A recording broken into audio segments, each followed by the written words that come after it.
Hakainde Hichilema, the leader from Zambia, tinoona kuti anouya achibvisa the tender yema-elections yatakanzwa the last quarter, yatakanzwa kuti Zambia yanga yaisa tender yema-elections kuRandfontein CC inozikamwa kuti iri kuita mafraud elections kandi iri kuburitsa maballots anopromota kuregwa kwema-elections. Sanapinda mashoko atinoona kuti panapa Hakainde Hichilema anyatsotora move iri against most of the Southern African leaders vanoonekwa kunzi these guys varimorimo and would wanted to cling onto power just to violate the vote of the citizens. Sanapinda mashoko ndango panapa nokuva subscribe or like on the bell icon. Tipinda paenda yezambia mbanyura chiti.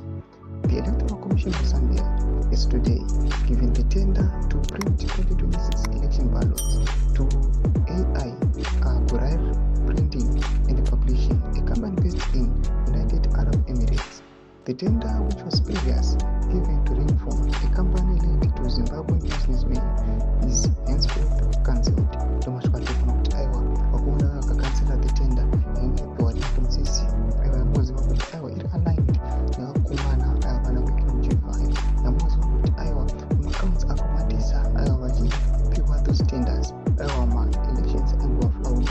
Tinoona kuti Zambia youya ichikata that connection but iso gatinopa company based in UAE ndo vachatitira maballots edu. Mashoko atikuona kuti panapa Hakainde Hichilema anoramba ari against vakomana vane corruption vari muSouthern Africa nethe SADC vanoziva kuti kunyangwe nethe chaos iri kuitika kuMozambique, it is the result of these guys. Kuti mafunguro edu pamusoro pe-this move yarohwa naHakainde Hichilema. Pinda kumessage yemeri kuti mafunguro enu, subscribe or like, chintonga bell icon.